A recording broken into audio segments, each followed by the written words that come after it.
Hello everyone out there in the digital world, welcome back to another episode of Spliced In Later. I hope you all had a Merry Christmas. I am recording this today on December 27, so right now I assume all across the world at least Christmas Day has happened at some point, allowing for time zones, and I hope everybody had a great day, all things considered. I know it's a very difficult year, very difficult time for everybody. Maybe you were able to spend it with your family, maybe you were forced to spend it alone. However way you had to do it, I hope it was alright. I hope you got to do some things or another. I hope you get yourself entertained. I hope you had good times and whatever. And hopefully a year from now, 2021, things will be a little better. But if you are one of those people that unfortunately are stranded alone with nothing to do and you have Disney Plus, well, perhaps you could check out this new movie that I am about to review for you. It is the new Pixar movie Soul, coming in as the very last movie that I will be reviewing this year for 2020. Surprisingly, there are a few movies that I've been able to review, and I didn't know if Soul would be one of them. And right at the finish line, it very nearly wasn't. But luckily, through decision making behind the scenes, Disney has obviously opted to forgo the theater experience with this one. You can watch it on Disney Plus. It became available on Christmas Day, I believe, around mid-afternoon. Not that it matters because it's after that time anyway, so it doesn't really matter precisely what time it came out. Now, I believe Disney Plus have gotten rid of the 7-day free trial, so if you're thinking of signing up for free just to watch this movie, I don't think you're going to be able to do it. If you do want the full experience, you're probably going to have to sign up for Disney Plus, or you can find some other way to watch the movie. However you do it, perhaps I should let you know whether it's worth doing or not before you go to all that trouble. Now, you all know that I love my Pixar films. I've talked about them constantly through the year and a bit that I've been operating on this podcast. I did my own top 10 Pixar movies, which was a very long, very informative opinion of why all the Pixar movies are great. There's not a bad Pixar movie in my opinion. There are just some that are not as strong as others. If you're curious to know what my top 10 Pixar movies are, please go back and have a listen to that episode. It's a good one, I think. And the benefits of that is you get to cover all the Pixar movies, so you get to hear about your ones regardless, because allowing for my honorable mentions, at that time, I mentioned every Pixar movie that existed. It's a good episode. Check it out. This year, despite the lack of movies, we're lucky to get 2 Pixar films. At the start of the year, we did get Onward, and I was very appreciative of Onward. I love Onward. Probably not as much as other people did. I think it was scrutinized a bit too much, but unfortunately, that's kind of what happens when you are a Pixar movie. You are measured up against the likes of Inside Out and Up and Toy Story 3. So you always have to bring your A game at this point. Pixar cannot just fudge out a movie at this point because they're being held to too high a standard. However, I don't think Onward was a fudged movie. I thought it was fantastic. It resonated with me a lot. Again, if you want to hear about my review of Onward, I've got its own little episode. Check that out. So, Soul. What do I think of Soul? I really enjoyed Soul. What a surprise. No, I think it's quite good. It's definitely up there for the top tier Pixar films. Not their 100% A game, and I'm going to get this out of the way early. I like Onward more than I liked Soul, but I can objectively look at that and say I might be in the minority of that. The reasons why I like Onward are personal reasons. They resonate more with me. The themes in Onward, exploring brothers and growing up and all of that, that resonates strongly with me because I have a brother of my own. Whereas a lot of the themes and discussions that are addressed in Soul are for everybody, really. There are some powerful themes and questions that they put to the people, but I cannot relate to a lot of things that happen in that movie, so it does not resonate for me quite as well. However, Soul's still a great movie. 100%, definitely check it out. Good Pixar movie. Alright, that's the end of our review.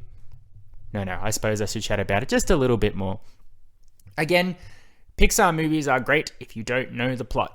And what's great about Pixar movies is that their trailers do tend to not spoil anything. Many a Pixar trailer has just shown a couple of scenes of some things happening, and it's left to you to figure out exactly what the movie's about. But if you want to know for sure, go check it out. So I'm going to try really hard when I give you the basic plot of Soul, because there's a lot going on here. Because I didn't watch a single trailer, I didn't even look at a poster, I got the joy of experiencing everything happening naturally as it was. I had no idea what this movie was about. The only thing I knew was Jamie Foxx is the main voice. That's it. That's all I knew. Soul stars Jamie Foxx, obviously. He's voicing a character called Joe Gardner. He is a African-American jazz musician living in New York, and he's got a lack of drive. He feels a bit wistful through life. He's got dreams and goals of making it big in jazz, but he has not really achieved that. And he's worried that his life is just petering off to a point where he's just going to stay where he is. But he wants to reach for the stars and get his dream. And just when it seems like things are finally going to happen for him and he's going to get his big break, through a fluke accident, he dies. He essentially suffers a catastrophic accident. Joe's soul then ends up in this strange world, sort of the in-between. It's not quite heaven, it's not quite hell, it's not quite before Earth, it's not quite after Earth. It's just this little bit in the middle. It's like transit for souls. Everybody's pushing for him to move on to the great beyond, which I guess is heaven in this world. But Joe obviously doesn't want that. He wants to get back to Earth so he can live his life and do his dream. He's not ready to die yet. For a series of circumstances, he comes across another soul called 22. Now, 22 is from a group of souls that have not lived on Earth yet. Souls are created in this world, and they are given their personalities and their traits and their life's goals, and then they are sent down to Earth, and they're supposed to live those goals as they were produced in this factory world they're in. 22 has been around for a very long time, and somehow is already so tired of life that she doesn't even want to start living it immediately. I should say 22 is voiced by Tina Fey. She's great in this movie. So between Joe, desperate to go back to Earth, and 22, who refuses to go to Earth in the first place, they go off on this wonderful adventure through the world beyond, through Earth itself, encountering all these different types of souls and creatures from the great beyond and all of that. Eventually, of course, learning life lessons along the way, stuff that will change Joe as a character, change 22 as a character, you know, the standard Pixar stuff. By the end, they'll be pulling on your heartstrings and you'll feel tears welling up in your eyes, and everybody will be a million times better people than when they were when they started the film. That's it. That's all I'll say about it. I've already feel like I've given you just a little bit too much of the plot with just that introduction, because I didn't know any of that, and that was great to discover. But if I am going to talk about this in any way, I feel that's the bare minimum I have to get out of the way first. Now, the positives for this film is that it is once again a tribute to animation and how far animation has come since Toy Story first hit the Pixar shelves in 1996. This movie relies heavily on the use of color and music and the combination between two, especially as Joe is a jazz musician. So they use a lot of jazz music. Jazz is a wonderful type of music that is erratic and spontaneous. Very few jazz songs, at least this is what I've learned from watching movies about jazz. Jazz is this spontaneous music where everybody just sort of gets together and jams. No one exactly knows where the music's going to go. No one rehearses in advance and says, this is the type of music we're going to play. They just get a saxophone, a piano, a bass, and they just jam. And whatever they jam together is the jazz that everybody appreciates. And the music is always related to what the people are feeling. It's a soulful sort of music. The jazz that comes out is how people are feeling, how they see the world, how they want to tell a story, all of that. So combining that jazz with the wonderful, outlandish nature of soul is very interesting. What's done strategically well in this movie is they show very different between the great beyond world and the Earth world, because as human beings watching this movie, obviously we're going to relate to Joe immediately when he realizes that he's dead and he's about to move on. None of us want to die, I'm pretty sure. Maybe, I hope so. But we want to stay on Earth. So the appeal to us is Earth. So the world of the great beyond that is set up, while vibrant in colors, the souls look beautiful, the worlds that they inhabit, the grasslands where the souls are born, the place of what's the space called? It's in the YouTube ads, the procrastination zone, where you're so lost in a thought that you're lost in this dune landscape. It all looks great with the colors, but there's a very corporate feel to it. The way the souls are produced and given their sparks, their life's purposes, it's very conveyor belt, matter-of-fact sort of way. So there's nothing exciting about it. There's nothing vibrant and fun-loving, and there's no sort of personality to this world and the creatures that inhabit it. Whereas the few times where we're on Earth in the beginning, and then when we visit Earth in the middle of the film as well, that's the place that's vibrant and fun-loving and full of joy. That's where the jazz music comes in. So color works well for the great beyond, but music is what enhances the Earth world that we're in for some of our story. Personally as well, I've never been to New York, but watching enough movies and TV shows, I am very familiar with New York landmarks. I think the way the animation has set up New York, where this film is set, is impressive. They've got little side streets down pat. I remember seeing some of these side streets just from sets. Watching a show like Gotham, where Gotham took a lot of New York sets and pretended that they were Gotham sets. Seeing those sets recreated for animation in Seoul was very impressive. And obviously we're around Harlem a lot in this movie, but then we dance around all over the place. You can obviously see the Statue of Liberty, everything else like that. It's all very realistic and very lifelike. We're getting to a point, as with Frozen 2, where structure and landscapes look so real that sometimes you have to wonder if the animation is being put on a real life backdrop. So I was very impressed by that. And obviously taking that real life world, putting it with the jazzy music and the feel-good spirit of the Earth world itself, made for some really vibrant and entertaining visuals to watch, which was great. In terms of our protagonist, Joe, in a rare instance for a Pixar character, I didn't like him in the beginning, but I think that's the point of his character, his protagonist in the movie. Joe is a nice guy. Jamie Foxx plays him sweetly. Jamie Foxx, I love. He's everything he's in. He's always puts 100% effort into it. He's played all sorts of different characters. He's got a wide range, which is great. But as much as Joe is nice to people and wants to help people out, you can tell he's solely focused on number one, his goals, his life dreams. And when he looks at the way he hasn't achieved his life's goals, you can see that he's reasoning in his mind why it's not his fault that he hasn't got to what he wanted to do. People are holding him back. He hasn't had the right moment. Other people have had chances that he hasn't. So when he is then forced to accept that he's not going to live on Earth anymore and his dreams have been missed out, his need to achieve that dream borders on at the expense of other people. The new souls that he runs into, the workers in the Great Beyond, 22 herself as well.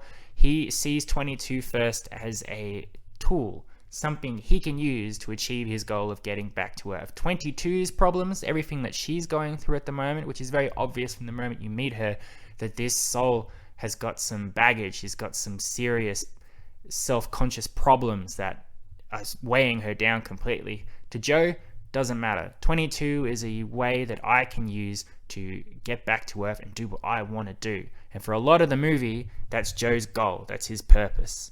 So while he was doing all that, and there was very little clues that he might change his opinion or grow as a character, I was going, screw you, man. What is your deal? You have actually got it pretty good from what I can tell of your life and your family and the things that are going on. And you're stepping on a lot of people to get what you want. Why should I care if you go back to Earth? In fact, I don't really want to. So that was interesting for me. I didn't say I didn't like that. I wasn't upset and worried that I was going to hate Joe. I was just intrigued that they were trying really hard to make him not the pure good hero that we've seen from so many Pixar films. This is a flawed, selfish, conceited individual, which is great to have that character development in the movie come naturally, but not hide behind it, not pretend that he was always good. There's just people, human beings are flawed. So why not have our protagonist flawed, which is great. On the other hand, I felt for 22, and 22 wasn't even a human. It was just a floaty soul thing. I keep saying her because it's voiced by Tina Fey. I'm not sure if it is a her. Soul is not defined. That the souls that are born, we don't know for certain who they are, what their purpose is, anything like that, which is good. That's something great to have in 2020 in a place where we're trying to be more accepting of other people and cultures and people's identity and all of that. So it's good to have a character who is completely gender fluid, gender neutral, all of that. It's just a person. It's just a person who is so overwhelmed by life and they haven't even done it yet. That's so relatable, absolutely. 22's character emotional journey, that's the one that is standard for Pixar stuff. That's the one where you meet somebody who is instantly likable. They're trying really hard to seem like a brat and they don't care about anything and they're making fun of other people and pushing them around. But whereas Joe is a conceited guy pretending to be a good guy, 22 is a good person thing, whatever, pretending to be a bad person. So the way those two characters interject, Obviously, as Joe's going to go on his journey and learn what it is to appreciate life and all of that, so 22 is going to do the same, but in a completely reverse way, which is entertaining and interesting and kept me hooked for the whole film. There's some great other characters alongside, but it's really these two. Nobody else really has any sort of purpose. There's no villains here, there's no sidekicks, there's no comedians, there's just characters that interact with these two who have very recognizable voices. If you don't look into who these actors are before you go in, you might spend the movie going, what is that voice? I know it. Some you'll get almost instantly, but some might go, who's that? That's a very familiar voice. And then when you look it up, you go, oh, of course. Again, I won't spoil them, but I will say that everybody here was great. I enjoyed all the guest voices.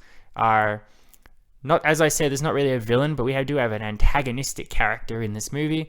I really appreciated seeing her in this movie. I've seen her in a few other things, very independent sort of stuff. So it's great to see her doing something big like Soul, and I hope to see more of her in mainstream media as well.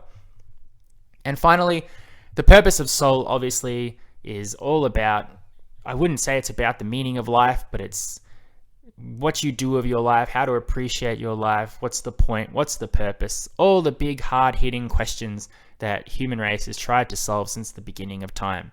Obviously, this movie doesn't solve it because, it's impossible to do, but it does give its best explanation for what they think life is about. What's the purpose? What's the meaning of it? I thought it was very heartfelt and it occurred naturally. I wasn't really thinking that that's what they were going to teach me towards the end, but after when it clicked, I went, oh, of course, that makes sense. This is a good message for this movie. I won't say what it is, but it's pretty obvious once you catch on and you realize where they're heading in that direction, and solid stuff. I don't really have any negative things to say about Soul except for the fact that it felt a little rushed in the beginning of the film. A lot of times Pixar movies build up, they establish the world and all that. Soul just sort of started, which I guess was the point. You were immediately thrown into Joe's life and what he's doing and what's going on, and it's only about 10, 12 minutes into the film where you see the Walt Disney Pixar presents something film. But even then, it doesn't then say Soul in titles. It just sort of then moves on. And it's like, this thing happens, and this thing happens, and this thing happens. It's very, very fast, very rushed, which is possible to reflect Joe's whole experience with everything going on around him. But for me, I was going, whoa, okay, slow down. Like, I haven't even really cracked my bag of chips yet to watch this film, and I'm already a little left behind. Could we just pump the brakes on a bit? But luckily, when Joe meets up with 22 and our story starts to be established, it does then turn to slow down a bit. So that's my only real criticism for it.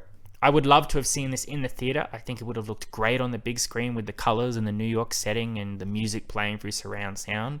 But obviously, that's not something we can get these days. However, if that's a nitpick, that's not really worth mentioning. As I said, between Onward and Soul, I think the critics are probably going to pick Soul as the better movie and all.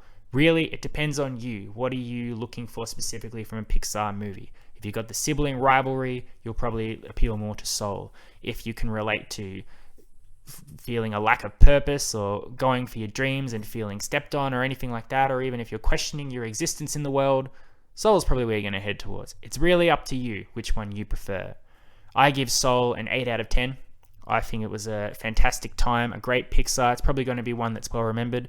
I don't want it to be compared to other Pixar films going in. I did read one review earlier which went, Soul is directed by the same person that directed Inside Out and Up. It's not as good as Inside Out and Up, therefore Soul's a bad movie. Incorrect. Do not think about any other Pixar movies when you see this movie. See it as a movie. The same with Onward earlier. People went into Onward and were thinking, oh man, but is this Toy Story 3? Just appreciate it as a movie. That's all I can say about that. Soul and Onward are not bad movies. They are very entertaining and they are very unique films. That's the great thing about Pixar. They keep producing unique films. Now, at least, they've got through their rush of sequels. They're headed back towards unique ideas, and that's great. Highly recommend Soul. You're stuck at home. Perfect viewing. Definitely check it out. I will give you a clue. I'll give you a hint. It's probably going to be in my top 10 films of 2020. Speaking of which, as we wrap up, I will have one more episode for you in the next couple of days, which will be my top 10 movies of 2020. It's not going to be a great list, I think. If things had happened normally, a lot of the back half of the list probably would not have ended up on there on a regular occurrence. However, that should not detract from the movies that did make it onto the list. For what it's worth, they were released, they were judged accordingly, and they were found entertaining. If it was truly disappointing, I wouldn't make a top 10. I'd cut it down to a top 5. But no, we're going for the full 10. So I hope you tune in for me in a couple of days to listen to that one. Instead of our honorable mentions, we'll be having an in memoriam where I'm just going to rattle off how disappointed I was about a certain bunch of movies that didn't make it. I'll rest in peace to them, and perhaps I'll give you an update on when they're supposed to be coming out, whether next year, in the theaters, on streaming servers, whatever. That might end up being too much content for an episode though, so we'll just have to see how that goes. Once that episode's done, I'll probably be taking a week off just to welcome in the new year, take a break, have some me time, and then we'll be back for your standard stuff, probably around mid-January, where I'll probably launch back into another age of Disney's and talk about that. Who knows? I may do another top 10. I really couldn't say because I never know until 2 days before I do the episode. But thank you for listening as always. I hope you've enjoyed. Soul's a good movie. Check it out. Great stuff. You've been spliced in later. Adios, muchachos. I'll catch you next time.